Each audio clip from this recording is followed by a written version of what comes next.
Mario Draghi, the former head of the European Central Bank, who diffused the continent's debt crisis by promising to do whatever it takes to save the euro, is now turning his attention to perhaps save Italy, or help it at least. He is looking to run as the prime minister for Italy. And joining me to talk about this is Dr. Ivo Pezzuto. He is a professor of economics at the International School of Management in Paris, and he joins me now from Milan. Ivo, always good to be with you. Welcome.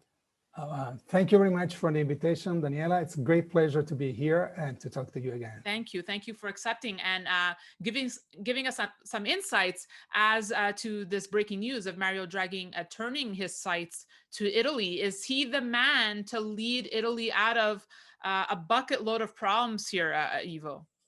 Well, yeah, this is a great, it sounds like great news. Of course, the president of the country has invited him to discuss the opportunity for a role as PM in Italy. And I think the timing could not be better than this. Now, of course, he can play a critical role at this point in Italy because of the two big emergencies that we are going through, as you know very well, the health crisis with COVID-19 health crisis we're experiencing now, which basically it's accounting for about 90,000 deaths, as you know, and more than 2.5 million people who have been infected in the country, according to the Johns Hopkins University. So, and also the economic consequences of this crisis. So yes, he might have a big role to play in helping the country in the recovery phase. So I think it's really critical. Yeah. Yeah, like you say, he has to convince the country's fractious parties to back him. Reverse a long economic decline, really in the worst pandemic in a century. So he has a lot to go up against here. Well, yeah, of course, it's not easy. It's not easy, especially in a country like Italy that has a lot of, still have a divided parliament to a certain extent to accept the Draghi-led government. As you know, there are a number of parties on his side, other parties that are more like, anti-establishment forces and so on. So basically, there is challenges, but there's also opportunities.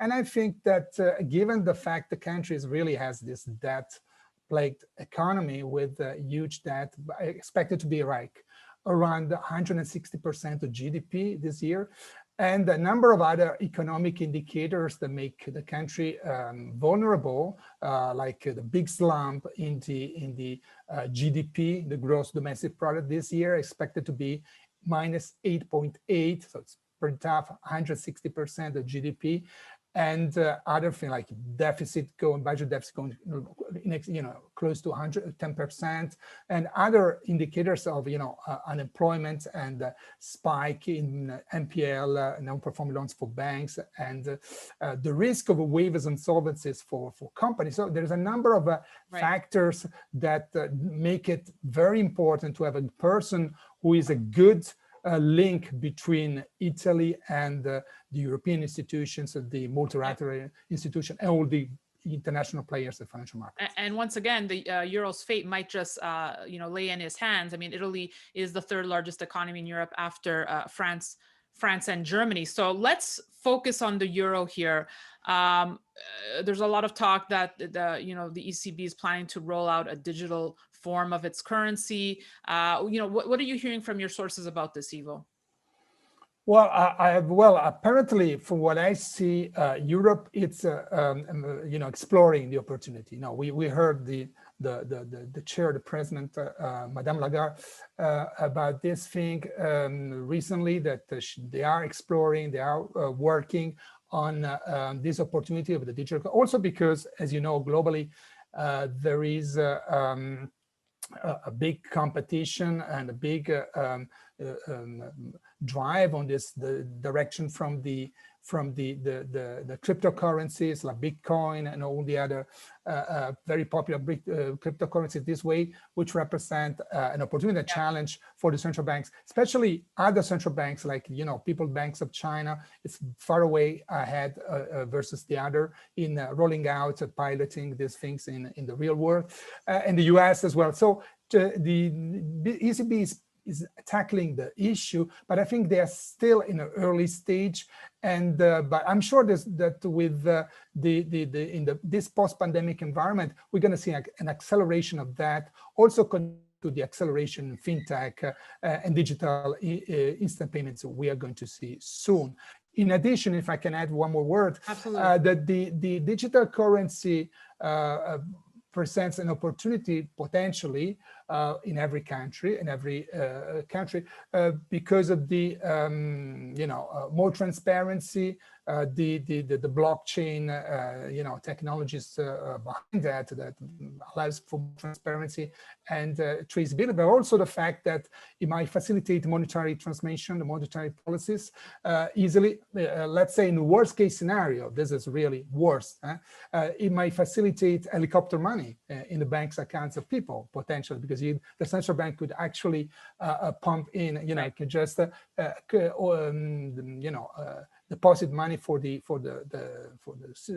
households and families, and also a better fight indirectly of tax evasions, and people are not paying a cashless society. More cashless society, there's more transparency even for illegal and tax evasions and other things like that. Just one final thought before I let you go, Ivo. I had a very well-known guest on earlier this year saying that the ECB is plagued by numerous problems, that we might actually see this central bank fail. Now, we've never seen a central bank fail before.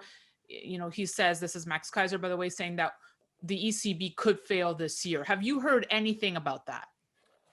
No. No. Or is that even a possibility?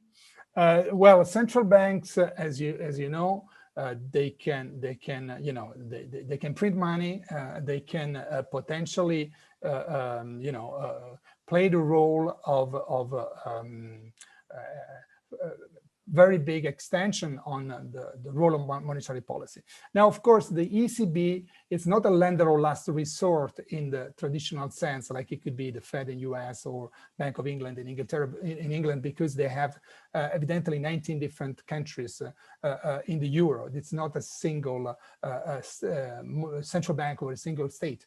It's a single currency, but there's multiple countries. So the ECB has gone very far away in terms of monetary policy and in accommodative, ultra accommodative monetary policy. So it can go very far away. The only issue might not go bankrupt. I know you hear things like modern monetary theory today that says the banks can go print money and you can have infinite deficits and then nothing happens with inflation or with the banking system.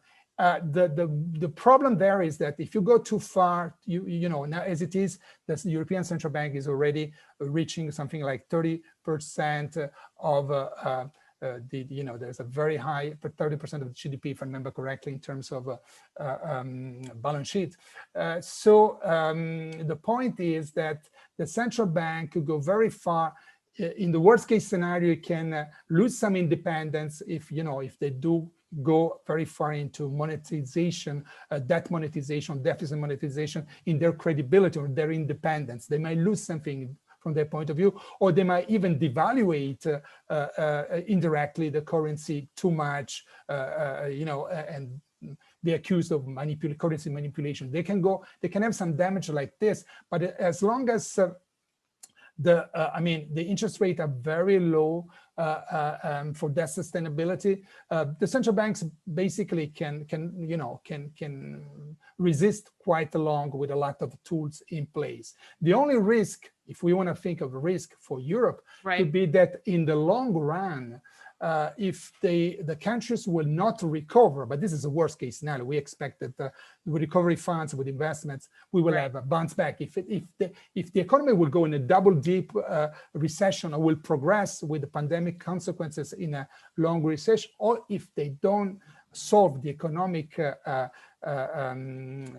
divergence between the countries, the imbalances between countries, they further diverge, then what happens is that eventually, if that becomes unsustainable, regardless of the low interest rate for long and massive liquidity, you may have some political tensions between the countries, the member states, on the on all this debt that is purchased by the central bank, on the debt monetization, which directly or indirectly the central banks undertakes, maybe buying through the secondary market for the banks, the sovereign bonds for the sustainability. So what happens is that in the long run, if the countries don't converge on a more fiscal policy, you might have some of the countries that might say, you know what, we might not want to go too far away on taking too much risk with our common central bank. We don't want you to monetize your debt with our money, with our funds, like in Germany and other countries, Netherlands and so on. So they could lead to a political conflict, tensions, not to a bankruptcy of the central bank. Dr. Ivo Pezzuto, thank you so much for joining us today. Thank you for your thoughts. Thank you for the invitation. I'm very pleased. And thank you for watching. We'll have much more for you, so be sure to stay tuned to Stansberry Research. I'm Daniela Cambone.